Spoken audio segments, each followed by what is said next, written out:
мошинҳои борбари гаронвазн аз маҳаллаи Гулбутаи шаҳри Душанбе шабу рӯз мегузаранд. Бунафша Бой Аҳмадова сокини ин маҳалла шикоят аз он дорад, ки манзили ӯ ба ҳоли садама расидааст. ба қавли Бунафша ин роҳи дохили маҳалла аст ва ронандаҳо ҳамарӯза бо истифода аз он сангу шағал ва партоб мекашонанд, ки боиси садама дидани сохтмони манзилаш шудааст. 10 сол мешавад. Не 10 соли хел набуд. Инам 3-4 сол шид намихона. Ай дастаи дуланора гамза мега ки я соли дароз намихона. Не дулано навшидан заводора навкан нав итари хуномон таришиден. ба гуфтаи сокинони маҳаллаи Гулбута роҳи дигаре берун аз маҳалла ҳаст, ки мошинҳои гаронвазн метавонанд аз он истифода кунанд. Вале бо сабаби он ки он роҳ аз дохили як корхона мегузарад, роҳ баста аст.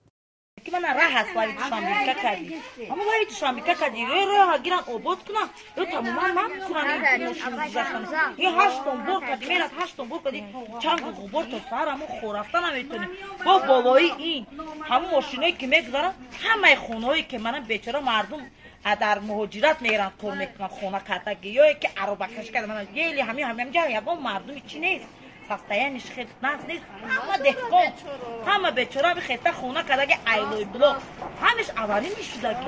ساکنان از آن که مقامات به مشکلشان رسیدگی نکردند راه را برای ماشین‌های باربر گرانوزن بستند. با دنبال این مقامات یک گروه کاری تأسیس داده مشکل ساکنان محله گلبوته را به بررسی گرفتند. وقتی که نو شهروندان مراجعت کردند اینجا گروهی کاری شیرگی از طرف حکومت ناحیه فردوسی همه را حاضر اومدیم دیگه مسئله گذاری کردیم گفتشینی کردیم مردم کتی میشه ایرادی که از طرف شهروندان میشه ما هم رو انشاءالله برطرف کردیم. در گذشتن ساکنان از استفاده راههای محله‌ها که باعث خللدار شدن آرامی و محیط زیست آنها شده بود شکایت کرده بودند.